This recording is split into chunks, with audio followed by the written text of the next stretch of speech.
সোনার পাখিরা একে একে উড়ে যায়, ভেঙে ভেঙে হৃদয়ের সকল বাঁধন। পাখিরা উড়ে যায় সুশোভিত জ্যোৎস্নার দেশে, পাখাগুলো জরিদার আলোময় চলে ওরা ভেসে।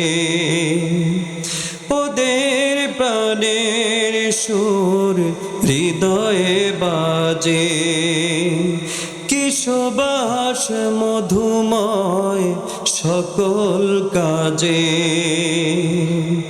ওদের প্রাণের সুর হৃদয়ে বাজে, কি সুবাস মধুময় সকল কাজে। শাহাদাত বেছে নেয় সাহসী যে জানা, সোনার পাখিরা একে একে উড়ে যায়, ভেঙে ভেঙে হৃদয়ের সকল বাঁধন। নেকড়ের উল্লাসে কাঁপে জনপদ, বঞ্চিত জনতার হৃদয়ে কাঁপনা। সোনার পাখিরা একে একে উড়ে যায়, ভেঙে ভেঙে হৃদয়ের সকল বাঁধন। কাল কিয়ামতের ময়দান যখন শুরু হয়ে যাবে, দুনিয়ার মানুষ নাফসি নাফসি বলবে। কবর থেকে যখন মানুষ উত্তোলিত হবে, কিয়ামতের ময়দান যখন শুরু হয়ে যাবে রে, আল্লাহ রাব্বুল আলামিন বললেন, ইদাস সামাউ ফাতারাত ওয়া ইদাল কাওয়াকিবু তাতারাত ওয়া ইদাল বিহারু ফুজ্জিরাত ওয়া ইদাল কুবুরু বু'থিরাত علمت نفس ما قدمت وأخرت يا أيها الإنسان ما غرك بربك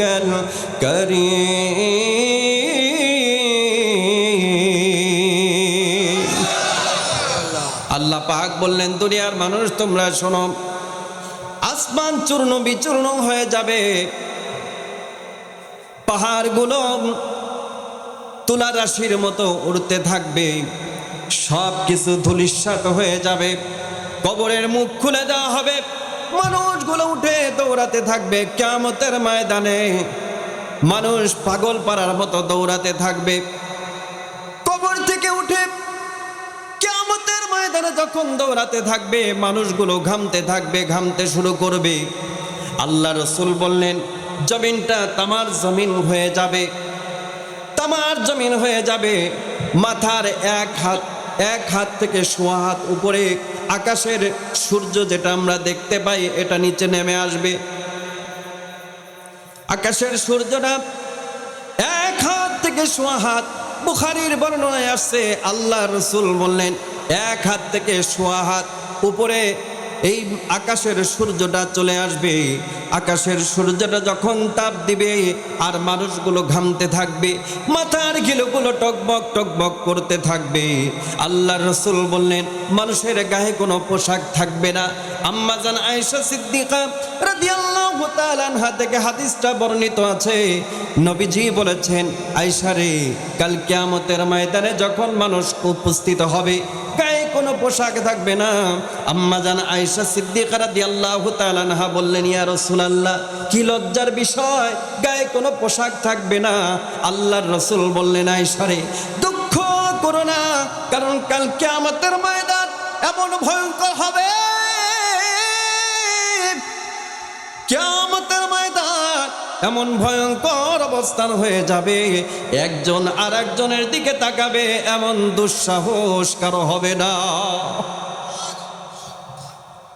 কিয়ামতের ময়দান শুরু হয়ে যাবে, নিচে তামার জমিন, মানুষগুলো ঘামতে থাকবে, উপর থেকে সূর্য তাপ দিতে থাকবে, মাথার ঘিলুগুলো টকবক টকবক করতে থাকবে, গাগুলো ঘামতে ঘামতে ঘামের পানি দিয়ে কারো পায়ের গিরা পর্যন্ত ডুবে যাবে। কিসের পানি? জোরে বলেন কিসের পানি? ঘামের পানি দিয়ে এই যে শরীরটা ঘামছে, এই ঘামের পানি দিয়ে কারো পায়ের গিরা পর্যন্ত ডুবে যাবে, কারো হাঁটু পর্যন্ত ডুবে যাবে, কারো মাজা পর্যন্ত ডুবে যাবে। আল্লাহর রাসূল বললেন, এ দুনিয়ার মানুষেরা রে তোমরা শোনো, কারো বুক পর্যন্ত ডুবে যাবে, কেউ নাকের গোড়া পর্যন্ত ডুবে যাবে, হাবুডুবু খেতে থাকবে, আর মানুষগুলো দৌড়াবে। কোথায় গেলে একটু ছায়া পাওয়া যায়, কোথায় গেলে একটু ছায়া পাওয়া যায়, মনে হবে সামনে ছায়া, মনে হবে একটু সামনে পানি, এরকম দৌড়াবে, মরিচিকার মতো দৌড়াতে থাকবে। দৌড়াতে দৌড়াতে মানুষগুলো ক্লান্ত হয়ে যাবে। দুনিয়ার মানুষগুলো সবাই নাফসি ইয়া নাফসি ইয়া নাফসি ইয়া নাফসি বলতে থাকবে। কিয়ামতের ময়দান শুরু হয়ে যাবে। কিয়ামতের ময়দান যখন শুরু হয়ে যাবে, আল্লাহ রাব্বুল আলামিন বললেন, মান ইয়াসরাফু আনহু ইয়াওমাইদিন ফাকাদ রাহিমাহু ওয়া যালিকাল ফাওজুল মুবিন। আল্লাহ রাব্বুল আলামিন কোরআনুল কারীমের ভিতরে বললেন, দুনিয়ার মানুষেরা তোমরা শোনো, সেদিন যে ব্যক্তি থেকে জাহান্নাম দূর করে দেওয়া হবে, যাকে আল্লাহ পাক জাহান্নাম থেকে দূরে রাখবে, সেই ব্যক্তির উপর আল্লাহ সব চাইতে বড় দয়া করবে। কারণ আল্লাহ রাসূল বললেন, দুনিয়ার মানুষে কিয়ামতের ময়দান যখন শুরু হয়ে যাবে, আল্লাহর পয়গম্বর বললেন, দুনিয়ার মানুষ তোমরা শোনো, দুনিয়ার কোনো মানুষ আল্লাহকে হিসাব দিয়ে কেউ জান্নাতে যেতে পারবে না। যে ব্যক্তি জান্নাত হিসাবের জন্য আসামির কাঠগড়ায় দাঁড়িয়ে যাবে, আল্লাহর রাসূল বললেন, যেই আসামির কাঠগড়ায় দাঁড়াবে ওই ব্যক্তি মরবে। হিসাব দিয়ে কেউ জান্নাতে যেতে পারবে না। আমার ভাইয়েরা, আল্লাহ রাব্বুল আলামিন কোরআনুল কারীমের ভিতরে দুনিয়ার মানুষদেরকে বললেন, দুনিয়ার মানুষেরা কিয়ামতের ময়দান বড় ভয়ঙ্কর অবস্থা, কিয়ামতের ময়দান বড় ভয়ঙ্কর অবস্থা। ফেরেশতারা কিছু মানুষের জন্য দোয়া করবে, আল্লাহ রাব্বুল আলামিন সেই দোয়াটাও কোরআনুল কারীমের ভিতরে তুলে দিলেন। আল্লাহ রাব্বুল আলামিন সূরা মুমিনুনের 40 নম্বর আয়াতে কারিমার ভিতরে আল্লাহ পাক বললেন, ওয়াকিবুস সাইয়্যাতি ওয়া মান ইয়াতিকিস সাইয়্যাতি ইয়াওমাইযিন ফাকাদ রাহিমতাহু ওয়া যালিকা হুয়াল ফাওজুল আযীম। আল্লাহ রব্বুল আলামিন এর ফেরেশতারা আল্লাহকে বলবে, আল্লাহ আমার প্রতিপালক তাদেরকে সব রকম মন্দ বিষয় থেকে রক্ষা করুন। কারণ আল্লাহর ফেরেশতারা তাদের অবস্থা দেখে তাদের মনে মায়া হয়ে যাবে। আহারে মানুষ রে, দুনিয়াতে আমরা কত মানুষ আছি, মসজিদে আজান হয়ে যায়, মসজিদে যায় না, এরকম মানুষ আছে না নাই? এ মুসলমান জোরে বলেন আছে না নাই? মসজিদের আজান হয়ে যায়, মসজিদে যায় না। কত মানুষ মরে যায়, মরণের ভয় মনে জাগ্রত করে না। আমাকে আপনাকে সবাইকে দুনিয়া ছেড়ে চলে যেতে হবে, এই কথা একটা বারের জন্য আমাদের মনে জাগ্রত হয় না। কথা বলেন ঠিক কিনা? আল্লাহ পাক দুনিয়ার মানুষদেরকে বললেন, সফল হবে কাল কিয়ামতের ময়দানে তারা যারা দুনিয়াতে এই সমস্ত গুণগুলো অর্জন করতে পারবে, যারা দুনিয়ার বুকে ভালো গুণগুলো অর্জন করে কাল কিয়ামতের ময়দানে সফলতা অর্জন করবে, আল্লাহ রাব্বুল আলামিন কোরআনুল কারীমের ভিতরে বললেন সূরা হাদীদের 12 নম্বর আয়াতে আল্লাহ পাক বললেন ইয়াউমা তারাল মুমিনিনা ওয়াল মুমিনাতি ইয়াসআ নূরুহুম বাইনা আইদিহিম ওয়া বিআইমানিহিম বুশরাকুমুল ইয়াউমা জান্নাতিন তাজরি মিন তাহতিহাল আনহার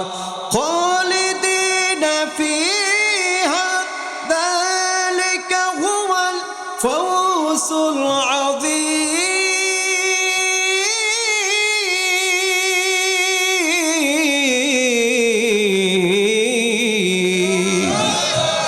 আল্লাহ পাক বললেন যারা দুনিয়াতে মুমিন হবে কাল কিয়ামতের ময়দানে আল্লাহ পাক তাদের সামনে নূর দিবে তাদের সামনে কি দিবে ডানে নূর দিবে বামে নূর দিবে নূরের আলোতে আলোতে কাল কিয়ামতের ময়দানে এরা দৌড়াতে থাকবে কোন সুবহানাল্লাহ কারণ কিয়ামতের ময়দান বড় অন্ধকার হবে এরপরের আয়াতে আছে আপনারা দেখবেন তখন মুনাফিকগণ বলবে ও ঈমানদারেরা একটু দাঁড়াও না একটু দাঁড়াও আমাদের দিকে একটু দাঁড়াও দুনিয়াতে তো আমরা তোমাদের সাথেই ছিলাম দুনিয়াতে আমরা তোমাদের সাথেই ছিলাম তোমাদের নূর থেকে একটু নূর আমাদেরকে দাও কি হুজুর তোমাদের নূর থেকে একটু নূর একটু দাও আমাদেরকে দুনিয়াতে একই আমরা তো একই সাথে ছিলাম একদল লোক মুসল্লি নামাজে যায় আর একদল লোক টিভির চায়ের দোকানে টিভি দেখে আর চা খায় আছে না নাই জোরে কোন আছে না নাই একটু জোরে বলেন না আছে না নাই যারা আযান শোনার পর মসজিদে গিয়েছে এরা জান্নাতে চলে যাবে এদের চতুর্দিকে ডানে বামে সামনে নূর চমকাতে থাকবে আর চায়ের দোকানে বসে থাকা লোকগুলো বলে ও ভাই একটু দাঁড়ান একই এলাকার লোক ছিলাম একই সাথে তো চলাফেরা করতাম এখন আমাদের ফেলে চলে যান কেন একটু দাঁড়ান পাশে পাশে সমালোচনা করত আছে না নাই জোরে কোন আছে না নাই আমার ভাইরা এই হলো সফলতা যারা সফল হবে এদের অবস্থান হবে একটা এখন আসেন কি কি গুণ অর্জন করে সফলতা অর্জন করা যায় নাম্বার এক নম্বর গুণ আমি কিন্তু বলেছি আমি কিন্তু আজেবাজে কোনো দিকে যাব না হয়তো চিন্তা করেন হুজুর একটু গল্প টল্প বলবে গান বাজনা বলবে তাহলে গা ভালো লাগবে কোরআনের আলোচনায় কোনো নাটক হাসি তামাশার গান সিনেমার কোনো গল্প হবে না জোরে বলেন হবে কারণ কোরআনের ময়দানগুলো আজকে গান বাজনা দিয়ে এই বিভিন্ন হাসি তামাশার খেল তামাশার জায়গাগুলো কথাগুলো দিয়ে আজকে কোরআনের ময়দানগুলো নষ্ট করা হচ্ছে কথা বলেন ঠিক কিনা তাহলে এক নম্বর বৈশিষ্ট্য হচ্ছে সফলতা অর্জন করবে তারা যাদের ভিতরে যারা ঈমান আছে সাথে আমলে সলেহ আছে ঈমানের সাথে সাথে কি আছে আমলে সলেহ কারণ কোরআনে যত জায়গায় আল্লাহ পাক ঈমানদারদেরকে ডাক দিয়েছেন সাথে সাথে ওয়া আমিলুস সলিহা বলে ডাক দিয়েছেন শুধু ঈমান আনলেই হবে না ঈমানের সাথে সাথে আমলে সলেহ করতে হবে নেক কাজ করতে হবে ভালো কাজ করতে হবে এখন ভালো কাজ কি বলেছিলাম সফলতা অর্জন করা আমরা সকলেই কিন্তু সফল হতে চাই কথা বলেন ঠিক কিনা আমাদের পৃথিবীতে যত মানুষ আমরা আছি প্রত্যেকটা মানুষ আমরা সফল হতে চাই একজন ভ্যান চালক তিনি ভ্যান চালিয়ে সফলতা অর্জন করতে চান একজন কৃষক তিনি কৃষিকাজ করে সফলতা অর্জন করতে চান ইমাম জ্ঞান অর্জনের মাধ্যম দিয়ে সফলতা অর্জন করতে চান রাজনৈতিক ব্যক্তিগণ রাজনীতি করে রাজনীতির ময়দানে সফলতা অর্জন করতে চান কথা বলুন ঠিক কিনা আরো জোরে বলুন ঠিক কিনা কিন্তু ইমানদারদের সফলতা কি আসল সফলতা তো তখন হবে যখন আমরা জান্নাতে যাব কথা বলেন ঠিক কিনা এই জান্নাতে কি আপনারা যেতে চান সবাই বলেন যেতে চান?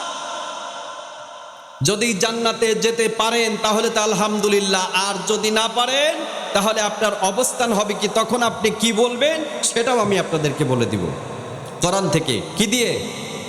জোরে বলেন কি দিয়ে? এই কোরআন দিয়ে। এই কোরআনের ভিতরে আল্লাহ পাক সব বলে দিয়েছে।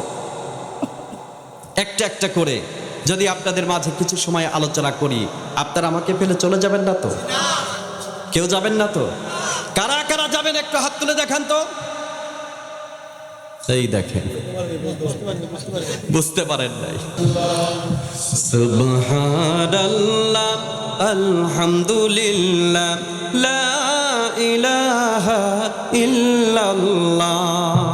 তুমি বাঁচাও তুমি মারো অবিরত, ক্ষমা করো তুমি বাঁচাও তুমি মারো অবিরত, ক্ষমা করো। ধরারি যে জন তাকেই ধরো, ধরারি যে জন তাকেই ধরো। তোমার মুঠোয় সবই আল্লাহ। সুবহানাল্লাহ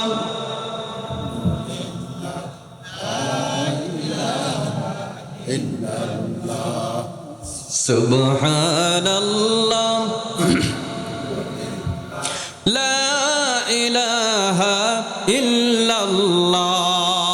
জোরে কোন আল্লাহু আকবার। আল্লাহ রাব্বুল আলামিন কোরআনুল কারীমের ভিতরে দুনিয়ার মানুষদেরকে যতবার, ইমানদারদেরকে যতবার ডাক দিয়েছেন, এতবার এত জায়গায় আল্লাহ পাক আমিলুস সালিহা বলে ডাক দিয়েছেন। আল্লাহ পাক বললেন, দুনিয়ার মানুষেরা তোমরা শোনো, ইয়া ইন্নাল্লাযীনা আমানু ওয়া আমিলুস সালিহাতি লাহুম জান্নাতুন তাজরি মিন তাহতিহাল আনহার যালিকাল ফাওজুল কাবীর।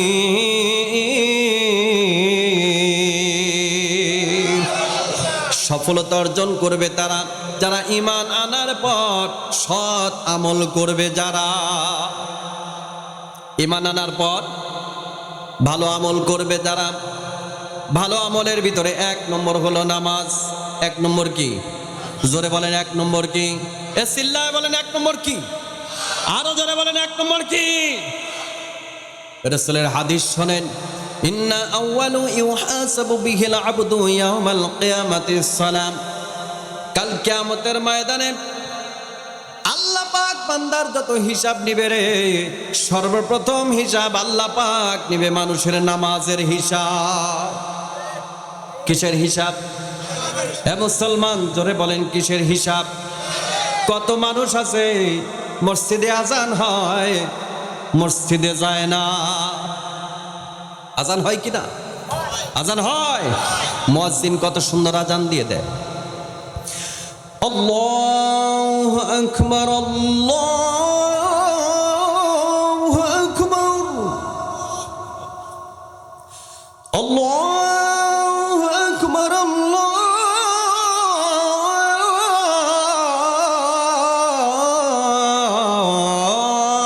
আল্লাহু আকবার। আজান দেয় না? সবচাইতে বড় কে? একটু চিৎকার দিয়ে বলেন না কে? সকল ক্ষমতার উৎস কে? আর একটু জোরে বলেন কে? আল্লাহ পাক বলেন, আমি আল্লাহ বড়, সব কাজ ছাড়ো, মসজিদে গিয়ে নামাজ পড়ো। এ আদেশ কার?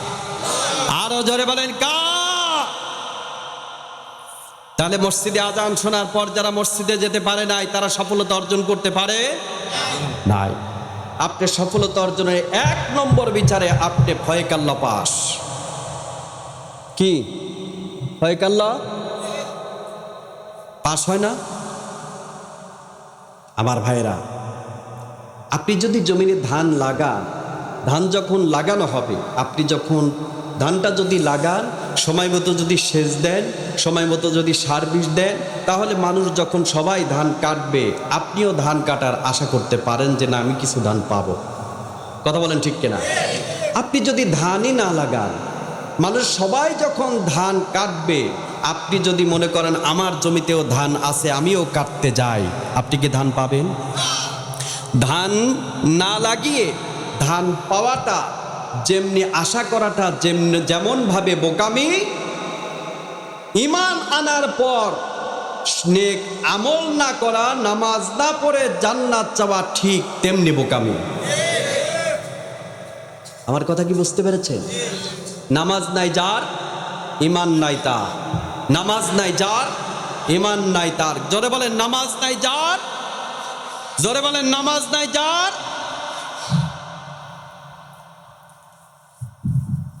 আল্লাহ রসুল বললেন নামাজ ইচ্ছাকৃতভাবে যদি কেউ নামাজ ছেড়ে দেয় সে কাফের হয়ে যায়। কি হয়ে যায়? কাফের হয়ে যায়। আমি ওদিকে যেতে চাচ্ছি না। আল্লাহ রাব্বুল আলামিন বললেন দুনিয়ার মানুষরে তোমরা শোনো। তাহলে 1 নম্বর বলছি, কয় নাম্বার? 7টা শর্ত আছে। কয়টা?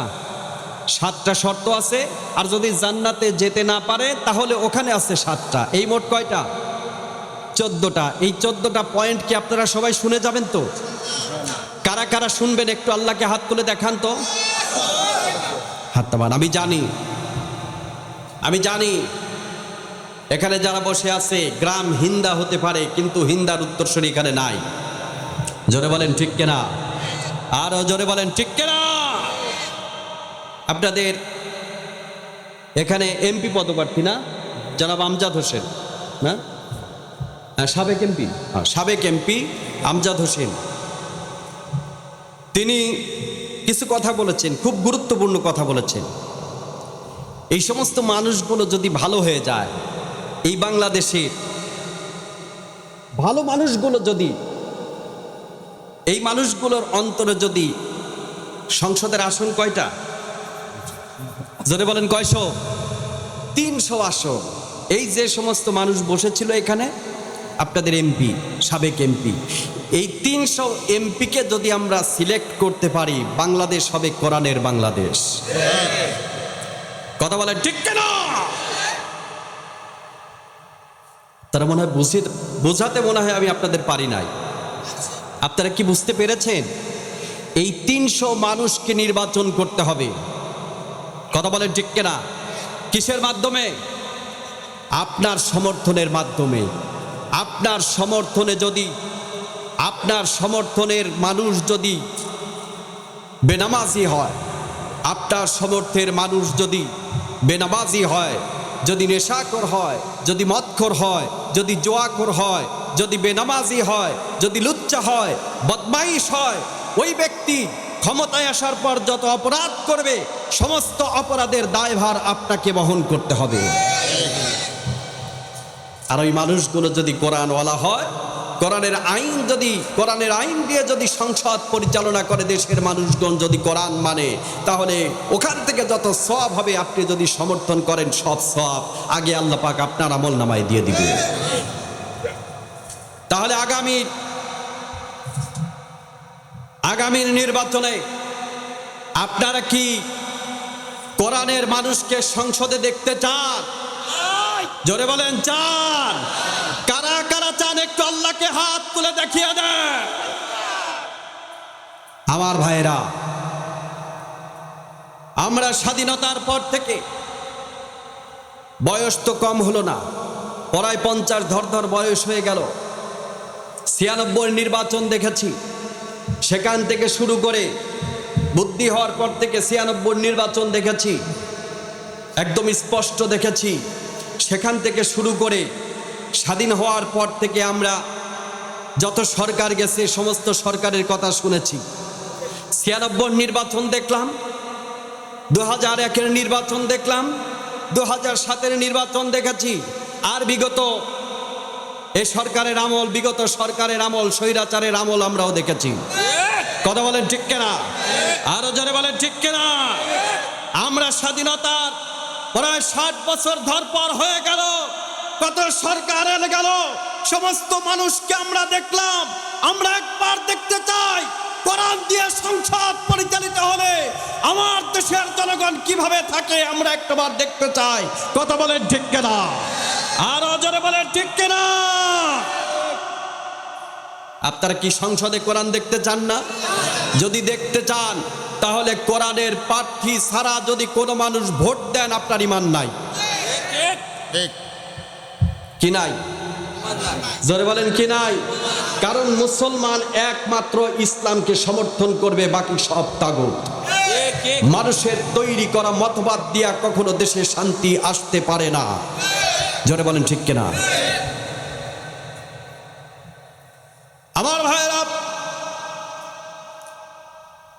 তাহলে এক নম্বর হলো ইমানদার। জোরে বলেন এক নম্বর কি? এক নম্বর হলো ইমানদার।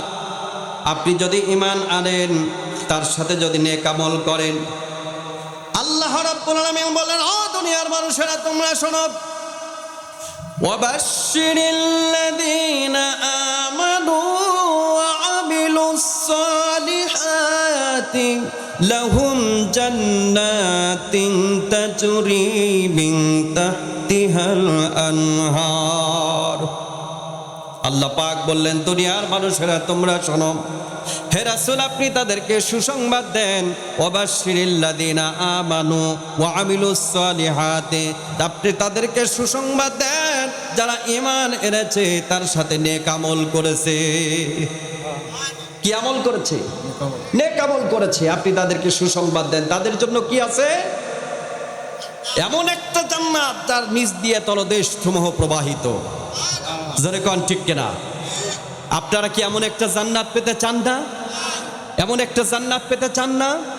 রাস্তা দিয়ে একটা সুন্দরী রমণী হেঁটে যায়, আ করে ছায়া থাকে, আছে না নাই? এরকম লোক আছে না নাই? কিন্তু জান্নাত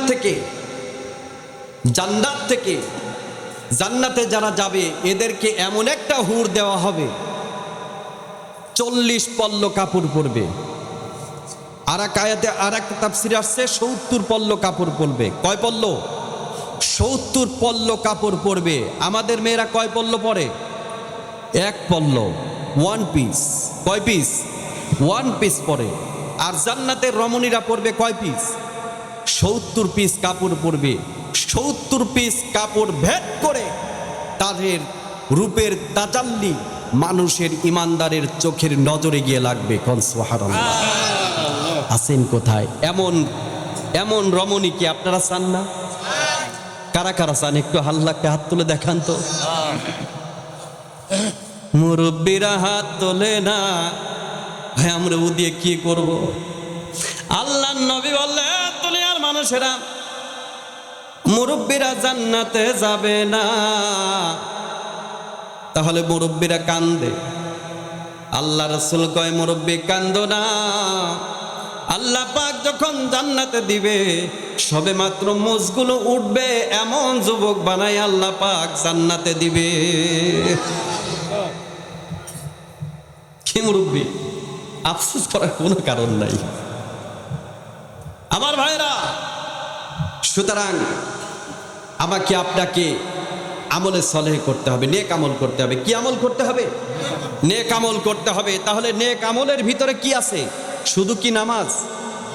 জোরে বলেন, শুধু কি নামাজ? আপনি নামাজ পড়লেন আবার শুধু খাইলেন, কি নামাজ হবে? জোরে কোন, নামাজের প্রথম শর্ত কি? হ্যাঁ মুসলমান, জোরে বলেন, নামাজের প্রথম ভিতরে বাইরে কয় ফরজ? কি আপনারা কি জানেন না নাকি? গোসলের ফরজ জানেন তো? গোসলের ফরজ জানেন তো? গোসলের ফরজ কয়টা? গোসলের ফরজ কয়টা? 4টা। 3টা। কেউ বলছে 4টা। কয়টা? হ্যাঁ, 13 ফরজ গোসলের ফরজ। গোসলের ফরজ করে 13টা। 3টা। জোরে বলেন, কয়টা? 3টা। আমার ভাইরা, তাহলে নামাজের ভিতরে বাহিরে কয় ফরজ? 13 ফরজ। 13 ফরজের প্রথম শর্ত কি? শরীর পাক। প্রথম শর্ত কি? শরীর পাক। আপনি যদি সুদ খান আপনার শরীর না পাক। সুতরাং নাপাক শরীর নিয়ে আপনার একটা ইবাদত আল্লাহর দরবারে কবুল হবে না। আমার ভাইয়েরা, তাহলে আপনি শুধু ঈমান আনলেন, ঈমান আনার পর নামাজ আদায় করলেন কিন্তু সাথে সুদ খাইলেন। বলেন তো দেখি আপনার নামাজ কি হয়? আল্লাহ পাক বললেন, দুনিয়ার মানুষ রে তুমি শোনো,